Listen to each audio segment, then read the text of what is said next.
अस्सलाम वालेकुम नाजरीन। प्रोग्राम रावलपिंडी हमीद अब्बासी के साथ आपका मेज़बान हमीद अब्बासी हाजिर है। आज हमारे स्टूडियो में रावलपिंडी की ज़िली सदर शोबा ख़वातीन की सुमेरा गुल साहिबा हमारे साथ हैं, जिनका पाकिस्तान पीपल पार्टी के साथ तल्लक है। आज इनसे बात करेंगे मुल्की सूरत हाल के हवाले से, और जो इनकी रावलपिंडी में पार्टी टूट फूट का शिकार है उस हवाले से इनसे बात होगी। जी सुमेरा गुल साहिबा, आपका बहुत शुक्रिया कि आप हमारे स्टूडियो में आई। और आज हम बात करेंगे जो मुल्की सूरत हाल है, तहरीक इंसाफ की हुकूमत आने के बाद जो सूरत हाल है, महंगाई का एक तूफ़ान है और लोग परेशान हैं, इस पे आप क्या कहती हैं? बहुत शुक्रिया जी अब्बासी साहब, आपका अस्कार टीवी चैनल का, आपने मुझे दावत दी। हमेशा से आप शहर के मसाइल पे और सियासी सूरत हाल पे बातचीत करते रहते हैं। तो सबसे पहले जो इस वक्त मैं बात करूँगी, जो मुल्क की अंदर हुकूमत जब PTI की आई है उसके बाद जो सूरत हाल है वो आपसे और मेरे से ज़्यादा हमें सुनने वाले और देखने वाले आम शख्स जानता है, आम बंदा जानता है कि आज मुल्क किस नहज पे खड़ा है। महंगाई जो है वो किसी गरीब को सर उठाने नहीं दे रही। क्या नौकरी पेशा बंदा है या मज़दूर कार है, प्राइवेट मुलाजिम है या किसी भी बिज़नेस से वाबस्ता है, आज कोई भी खुश नहीं है। एक तबकाती जो शिकार है मसाइल का, हमारी पूरी कौम एक तबकाती मसाइल का शिकार होगी। किसी वक्त ये हाल था पाकिस्तान के अंदर कि कुछ लोग बड़े खुशहाल थे, कुछ दरमियाना तबका था, कुछ गरीब था। आज मैं ये समझती हूँ कि 90% से भी ज़्यादा, मतलब आप समझ लें कि चंद % लोग हैं जो खुशहाल हैं, बाकी सब इस वक्त महंगाई के इस तूफ़ान में बह गए हैं। और जो आम आदमी है उसकी दस्तरस से ज़रूरत जो है, उसकी ज़रूरत की अशिया हैं वो ख़रीदने से नापैद है। ख़ास तौर पर जो आए दिन हमारे पेट्रोल का बम, जो एक बम मैं समझती हूँ वहाँ पे गिरता है महंगाई का, पेट्रोल की कीमतों में जो इजाफ़ा किया जाता है, उसके साथ आपकी ज़रूरत अशिया तरसील, जो गाड़ियों में सब्ज़ी आ रही है, आपका दीगर जो ज़रूरत रोज़मर्रा की अशियाएँ वो ट्रैवल कर रही होती है पेट्रोल के साथ, तो वो दिन ब दिन महंगी होती जा रही हैं। अच्छा, आप जब इमरान खान से या किसी PTI के बंदे से पूछते हैं तो वो ये कहते हैं कि नहीं, महंगाई तो पहले भी थी। मैं समझती हूँ कि महंगाई पीपल्स पार्टी के दौर में भी थी, मुस्लिम लीग नून के दौर में भी थी, दीगर जो मार्शला दौर में भी महंगाइयाँ रही हैं। लेकिन ख़ास तौर में मैं पीपल्स पार्टी का तज़किरा करूँगी कि हमारे दौर में जब भी महंगाई हुई है तो क़ुव्वत ख़रीद में इजाफ़ा हुआ है। यानी पीपल्स पार्टी ने, ज़रदारी साहब प्रेसिडेंट पाकिस्तान थे, सरकारी मुलाजमीन की तनख्वाहों में और डेली वेजेस में जो आपके मज़दूर कार हैं उनकी तनख्वाहों में एक खातर खा इजाफ़ा किया, जिससे आप बतौर आम शहरी महंगाई का मुकाबला कर सकते थे, महंगाई का सामना कर सकते थे। लेकिन आज महंगाई तो अरूज पे है, 100% बढ़ रही है, लेकिन तनख्वाह आपकी 5 या 10% भी नहीं बढ़ रही। नौकरियां आप लोगों को दे नहीं रहे जो करोड़ों नौकरियों का वादा था। रोज़गार आपका, मुस्लिम लीग नून हमेशा बिजनेसमैनों को सपोर्ट करती रही है टैक्स की सूरत में, बाकी जॉब अपॉर्चुनिटीज़ जो है पीपल्स पार्टी देती रही है। दोनों दौर में आम तबका या मिडल इनकम जो लोग हैं वो सही थे। लेकिन आज मैं समझती हूँ कि क्या मिडल इनकम, क्या लो इनकम, बल्कि आज आपका हाई इनकम लीड क्लास भी उस मसाइल का शिकार है, क्योंकि आप कोविड का भी शिकार है, आप बेरोज़गारी का भी शिकार है, महंगाई का भी शिकार है, ना बिज़नेस की अपॉर्चुनिटीज़ है जॉब की। तो इस वजह से आज आम बंदा बड़ा मुश्किलात का शिकार है और मैं समझती हूँ जीना दुबर कर दिया है। अच्छा सुमेरा गुल साहिबा, आपका कहना है कि हालात दिन ब दिन ख़राब हो रहे हैं, लेकिन इमरान खान साहब कह रहे हैं कि मेरे आने के बाद मुल्क अंदरूनी खाना मजबूत हुआ है। महंगाई है जो ये पहले के जो लोग गुजरे हैं साबका हुक्मरान, उनकी वजह से है। मैं समझती हूँ कि इस बात अपने मुँह मियाँ मिट्टू सब बनते हैं। आप आम बंदे से पूछें, आप किसी सरकारी मुलाजम से न्यूट्रल होकर पूछें कि भाई आपकी तनख्वाह कब बढ़ी आखिरी बार और किस हिसाब से बढ़ी, आपको नौकरी किसने दी, आपको फ़ौरन पीपल्स पार्टी का नाम। आप बतौर जर्नलिस्ट अपने आप को हटाएं और एक आम शहरी आप अपने आप से सोचें कि मैंने आखिरी बार कब सस्ता पेट्रोल अपनी गाड़ी में डाला। आप एक आम खातून के ऐसे से पूछें आखिरी बार बिल, बिजली गैस के बिल या उसके घर की चीज़ें कब सस्ती थी, तो आपको फ़र्क पता चलेगा।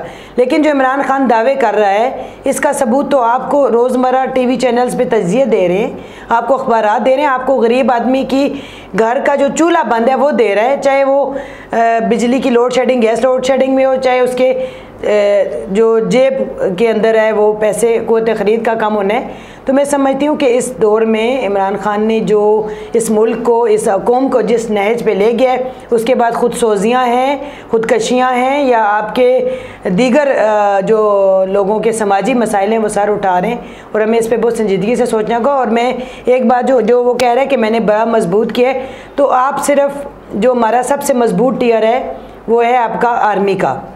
आप अपने अफवाज पाकिस्तान की पैकेज को देखें कि जो सरहदों पे हमारे लिए आपके लिए जाने देते हैं, शहादतें ज़ख्मी होते हैं, कश्मीर का दिफा करें, अफ़गान बॉर्डर का करें, बलूचिस्तान में बॉर्डर्स का दिफा करें, आज उनके पैकेजेस में या उनको कितना इस हुकूमत ने फ़ायदा दिया है। इसका मतलब है जब आप उनको ही लड़ने वाले फ़ौजियों की तनख्वाहों में इजाफा नहीं करेंगे, उनके वसाइल में इजाफा नहीं करेंगे, तो आम शहरी का आप क्या करेंगे। अच्छा सुमेरा गुल साहिबा, फ़र्ज़ करें आपकी हुकूमत आ जाती है, पाकिस्तान पीपल्स पार्टी की हुकूमत आ जाती है, तो क्या ये जो महंगाई है या जो सिलसिला शुरू है इसमें कोई कमी आएगी या यही सिलसिला इसी तरह आगे बढ़ता रहेगा? देखें जी, तारीख गवाह है कि जब 2008 में पाकिस्तान पीपल्स पार्टी की गवर्नमेंट बनी 2009 में, तो आप देखें कि उस वक्त डॉलर और पेट्रोल किस रेट पे था।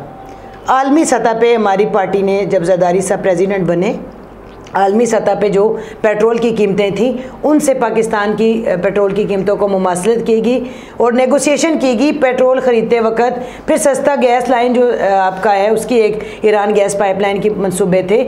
मैं फिर यही बात दोहराऊंगी जो मैंने पहले की कि महंगाई होती है, एक तो ये कि आप पेट्रोल की कीमतों को कंट्रोल करें, इंटरनेशनल मंडी में मार्केट में जो रेट है उसको कंट्रोल करें, डॉलर के साथ आप बार्गेन करें। दूसरा ये है कि आप अपनी हमीद अब्बासी साहब की जो सैलरी 2008 में थी, अगर 2018 में या 2021 में भी वही है तो डॉलर की वो कीमत नहीं है। आलू, प्याज, घी, तेल सब डबल हो चुके हैं, यानी आप ज़्यादा पीछे मत जाएँ। आखिरी हुकूमत नवाज शरीफ की थी, पीपल्स पार्टी की थी, उसका जो पेट्रोल और घी खाने की आम ज़रूरती चीज़ देखें, आज का देखें तो आपको एक डबल का रेट इशू नज़र आएगा।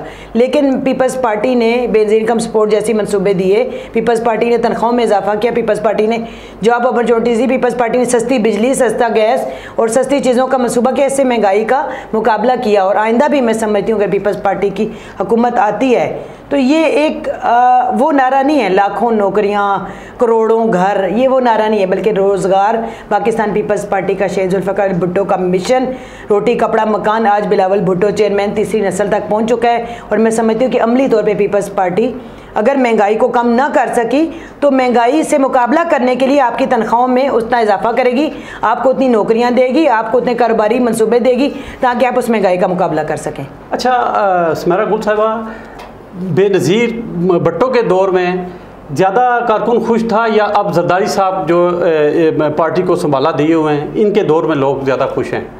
देखें जी, जो मेरा ज़्यादा दौर गुज़रा है बराह रास्त सियासत करते हुए, मुझे बीबी के आखिरी अयाम में मेरी बीबी से मुलाकात 2007 में हुई जब वो कैंपेन के सिलसिले में पिंडी आई, तो मैंने उनके पिछले दौर नहीं देखे। बतौर कारकुन मैं अपने आप का तजिया करूं या आप आम कारकुन की बात करें तो जो सीनियर हैं, बहुत पुराने साथी हैं, वो तो बीबी के दौर में भुट्टो साहब के दौर को ज़्यादा बेहतर समझते हैं। लेकिन मैं समझती हूँ कि अगर पार्टी के साथियों को देखें तो जरदारी साहब ने न सिर्फ पाकिस्तान पीपल्स पार्टी के कारकुनों को मुनज़्ज़म और मुतहरक रखा, बतौर प्रेसिडेंट मुझे कई बार प्रेसिडेंट हाउस से कई प्रोग्रामों में जाने का मौका मिला, मुझे बतौर सोशल वर्कर कई लोगों के साथ मुझे गोल्ड मेडल मिला और अप्रिसिएशन होती थी कारकुनों की और लोगों की, ठीक है। उसका सिला ये निकला कि मैंने बतौर कारकुन अपनी जो जॉब अपॉर्चुनिटी से ज़्यादा अच्छी की और मैंने कई किताबें लिखी। मैं आपको इतनी मिसाल दूंगी कि मुझे जरदारी साहब के हाथों से चेयरमैन बिलावल भुट्टो ने MNA का टिकट दिया तो मुझे बीबी की याद ताज़ा होती कि जब कारकुनों को, नईद खान को, दीगर ख़वातीन और मर्द गरीब कारकुनों को, शेख मोहम्मद रशीद जैसे लोगों को पीपल्स पार्टी में कंसिडर किया जाता था, सरदार सलीम जैसे लोग यहाँ पर बाइख्तियार थे, या पंजाब में भी चौधरी मंजूर जैसे कारकुनों को MNA का टिकट मिलता था, शाहिदा जबीन को टिकट मिलता था, तो वो दौर भी ठीक था। लेकिन मैं समझती हूँ कि आज के दौर में जो बिलावल भुट्टो का इस वक्त पार्टी बीबी शहीद का जो मंशूर है, जरदारी साहब बिल्कुल उसी मंशूर के मुताबिक, हमारे चेयरमैन साहब बिलावल भुट्टो साहब उसी मंशूर के मुताबिक न सिर्फ कारकुनों को एडजस्टमेंट कर रहे हैं बल्कि आम आवाम का भी सोच रहे हैं। हाँ, कुछ कारकुन नाराज़ हुए हुकूमत के दौर में, जिसमें शायद आप बतौर प्रेसिडेंट या ऑफिस बेरर मुझे भी आप गिन सकते हैं या किसी बंदे को, कि हमें जरदारी साहब ने एक आम शहरी पे फोकियत नहीं दी, बतौर पाकिस्तान पीपल्स पार्टी जियाला हमें प्रेफरेंस नहीं दी। लेकिन मैं अगर अपने आप को ऑफिस बेरर से हट के एक MNA के टिकट होल्डर देखूँ, एक आम पाकिस्तानी देखूँ, तो मैं समझती हूँ जो जरदारी साहब की स्ट्रेटजी थी, तमाम MNA को इक्वल्स फंड दिए, उसमें ज़मुरत खान, आमिर पाचा या स्माइरा गुल नाराज़ हो सकती हैं, लेकिन उसमें आम शहरी जहाँ पे वो फ़ंड लगा, चाहे वो उसका फ़ायदा मुस्लिम लीग नून ने उठाया, आज PTI उठा रही है, लेकिन मैं कहती हूँ कि अवाम के काम हुए। बेंजीन कम सपोर्ट प्रोग्राम हर MNA को मिला जिस ज़रूरतमंद तक गया। जब प्रायोरिटी आई दूसरी हुकूमतों ने अपने MNAs को दिए, नून मीम काफ में या PTI के लोगों को आज इंसाफ कार्ड मिल रहा है। मैं समझती हूँ कि आज शायद उनके वर्कर तो खुश हों लेकिन आम लोग मुतासर हैं। तो हमें फ़ख्र है बतौर प्रेसिडेंट पाकिस्तान, हमारा सर फ़ख्र से बुलंद है कि जरदारी साहब ने शायद थोड़ा बहुत जियालों को नाराज़ किया, लेकिन उन्होंने पाकिस्तानियों का सर शर्म से नीचे नहीं झुकाया जैसे आज हुकूमत का सर नीचे है। अच्छा सुमेरा गुल साहिबा, आपने रावलपिंडी 62 हल्के से शेख रशीद साहब के मुकाबले में इलेक्शन लड़ा। आपको किन मुश्किलात का सामना करना पड़ा रावलपिंडी में? कारकुन आपके साथ थे, पीपल्स पार्टी के लोग वर्कर आपके साथ थे, या जैसे दड़ाबंदी अब 2-3 ग्रुप हैं उसी तरह सिलसिला? देखें जी, पाकिस्तान पीपल्स पार्टी के रावलपिंडी के अंदर सिटी के ऊपर बहुत कर्ज है कारकुनों के ऊपर। शहीद जुल्फ़िकार अली भुट्टो को यहाँ फांसी दी जाती है। शहीद मोहतरमा बेनज़ीर भुट्टो अपनी जाम शहादत यहाँ नोश करती हैं लियाकत बाग में। मैं ख़ुद उसमें ज़ख्मी हुई, मैं ख़ुद उसमें गवाह हूँ। लेकिन पीपल्स पार्टी रावलपिंडी के अंदर थोड़ी सी माजरत के साथ संजीदगी से कभी तंजीम में न हो या नहीं हुआ। ज़मरुद खान साहब के दौर थे, मुझे 2-3 सदूर के साथ काम करने का मौका मिला। फिर आमिर फिदा पराचा साहब थे। टाइम के साथ सिटी के अंदर थोड़ा सा हमारी तंजीम में कमियां आई हैं। मैं उस पर क्रिटिसाइज़ नहीं करूँगी बतौर कारकुन। मैं अपनी पार्टी के ऊपर कभी भी तनकीद नहीं कर सकती ऑफिस बैरर, लेकिन मैं समझती हूँ कि अगर हम आईना देखना चाहते हैं अपने पार्टी के आला जो हमारे अरबाब इख्तियार हैं या हमारे सिटी के कारकुन मुझे सुन रहे हैं, तो मैं यही कहना चाहूँगी कि थोड़ी से हमें पिछले 2-3 सालों में 4 सालों में सिटी के अंदर कारकुनों और तंजीम के अंदर गैप नज़र आए हैं कि इस दौरान जो पीपल्स पार्टी की जियाले हैं, मुझे MNA का इलेक्शन लड़ते हुए कभी भी जियालों की तरफ से मसाइल का नहीं सामना आया। लेकिन जो ऑफिस बैरर थे, तंजीम ग्रास रूट लेवल पे नहीं थी, ख़वातीन की तंजीम, मैं डिस्ट्रिक्ट प्रेसिडेंट हूँ, मैंने अपनी तहसीलों में काम किया। और जब मैं सिटी की जनरल सेक्रेटरी थी तो मैंने ख़वातीन की तंजीमें नो की थी। लेकिन अब मुझे यहाँ माज़रत के साथ एक दुखता रह गया हमारी पार्टी के, लेकिन हमें थोड़ी सी यहाँ तंजीमों में कमी नज़र आई जो कि हमारी कमी है पार्टी की, जिसका शिकार बतौर MNA की टिकट होल्डर मैं भी हुई या कोई भी कैंडिडेट जो मेरे MP ये दोनों लड़े, बाबर जदून साहब, चौधरी इफ्तिखार साहब, उनको भी ये मसाइल ज़रूर दरपेश होंगे। क्योंकि जब तंजीमें वार्ड लेवल पे, सिटी लेवल पे कमज़ोर होती हैं तो आपके कैंडिडेट को मुश्किलात होती हैं, बहुत सारी चीज़ें आपको ऑन पेमेंट करना पड़ती है, जैसे पोलिंग एजेंट, बाकी चीज़ें। लेकिन मैं समझती हूँ कि जियाला पीपल्स पार्टी का वर्कर, मुझे किसी भी वार्ड में मैं गई हूँ, अगर वहाँ सदर जनरल सेक्रेटरी नहीं था, एक जियाले ने मुझे बतौर कारकुन वेलकम किया। और सिटी के अंदर ग्रुपिंग का शिकार ज़रूर है, तंजीमें हैं, कारकुन नहीं है। कारकुन आज भी पीपल्स पार्टी लियाकत बाग के जो ऑफिस है उसमें पीपल्स पार्टी के झंडे को लहराना देखना चाहता है, वो आज भी जाए शहादत पे मैं प्रोग्राम अनाउंस करूँ, कल सारे जाले पहुँच जाएंगे। जिन कारकुन आज भी पार्टी के साथ मुंसलिक है और उधर ही खड़ा है, थोड़ा सा हमारी तंजीमें उनको टच नहीं करती। अच्छा सुमेरा गुल साहिबा, मैं आपको तकरीबन 20 साल से जानता हूँ। आप रावलपिंडी में जेनवन कारकुनों में आपका शुमार होता है और पार्टी का कोई फंक्शन हो, कोई रैली हो, कोई प्रोग्राम हो, आप आगे नज़र आती हैं। और आप अपने जो वर्कर हैं रावलपिंडी के पार्टी के, उन्हें कोई पैगाम देना चाहती है, तो आखिर में कोई पैगाम? मैं एक बहुत अहम तवज्जो चाहूँगी अपने कारकुनों की भी और आम आवाम की भी कि इस वक्त जो कौमी और इलेक्शन है, अभी हमने कश्मीर का इलेक्शन भुगताया, उसमें आपके सामने नताइज हैं कि जब न्यूट्रल इलेक्शन होते हैं और उसमें फिर पीपल्स पार्टी, चाहे गिलगित बल्तिस्तान हो, ज़्यादा वोट लेने वाली पार्टी आती है। कश्मीर में अच्छी सीटें लेने वाली दूसरी नंबर पे पार्टी आ रही है। बल्दियाती वाले से हम थोड़े कमज़ोर हैं, कंटोनमेंट में हमारी तंजीमें इसी तरह सिटी की तरह थोड़ी कमज़ोर हैं, वहाँ पे हमें तवज्जो देने की ज़रूरत है। हमारे ऑफिस बैरियर्स को, कारकुनों को वहाँ मुतहरक होना पड़ेगा। और ख़ास तौर पे अब बल्दियात के इलेक्शन पंजाब में होने जा रहे हैं, तो मैं आप सबको अपनी तरफ से भी दावत देती हूँ, ऑफ़र भी करती हूँ, रिक्वेस्ट भी करती हूँ कि मेरे NA 62 टिकट होल्डर के ऐसे दरवाजे खुले हैं। मेरा ऑफिस है आपके IJP रोड के ऊपर वेस्टेज में, आप आ सकते हैं। 24 घंटे आपको वहाँ पे बैठने का निज़ाम मिलेगा, आपको चाय पानी मिलेगा, आप मीटिंग्स कर सकते हैं, आप मिल सकते हैं। और ख़ास तौर पे बतौर डिस्ट्रिक्ट प्रेसिडेंट मैं ख़वातीन को ये रिक्वेस्ट करूँगी, अपनी कारकुन अगर मुझे सुन रही हैं पूरे पिंडी में, कि आप बतौर कौंसलर इलेक्शन लड़ना चाहती हैं, यूथ मुझे अगर सुन रहा है, आप इलेक्शन लड़ना चाहते हैं तो सुमेरा गुल जानी माली तौर पे आपके साथ बतौर MNA, बतौर डिस्ट्रिक्ट प्रेसिडेंट शोबा खवातीन आपके साथ होगी। लेकिन आप खुदा के लिए हमें जो मसाइल का सामना होता है कि हमारे पास आखिर में रात तक हमारे पास कैंडिडेट नहीं होते, कैंडिडेट मिल जाए तो पोलिंग एजेंट नहीं होते, तो अगर आप मुतहरक होंगे हम लोकल बॉडीज़ का इलेक्शन लड़ सकेंगे। और मुझे वो दौर भी हमीद अब्बासी साहब आपको भी जी याद होगा जब पिंडी में 14-15 नाज़म पीपल्स पार्टी के होते थे, 14-15 नायब नाज़म होते थे, हम 10-12 ख़वातीन मेंबर असम्बली के अंदर एक भरपूर मजबूत अपोजिशन होती थी। जब मुस्लिम लीग नून के इतने कैंडिडेट या यहाँ से टिकट होल्डर नहीं जीतते थे, वहाँ पीपल्स पार्टी के बहुत ज़्यादा होते थे। और आज भी हमारे जियाला वार्डों के अंदर बतौर काउंसलर, ख़वातीन counsellor, youth counsellor, UC chairman आप आ सकते हैं। हाँ, थोड़ा सा मसला होगा बल्दियाती निज़ाम में जो तब्दीलियाँ हैं, ये नेबरहुड लेवल पे जो KP में हो रहा है, तो आप उसके लिए भी मेरे दरवाजे खुले हैं।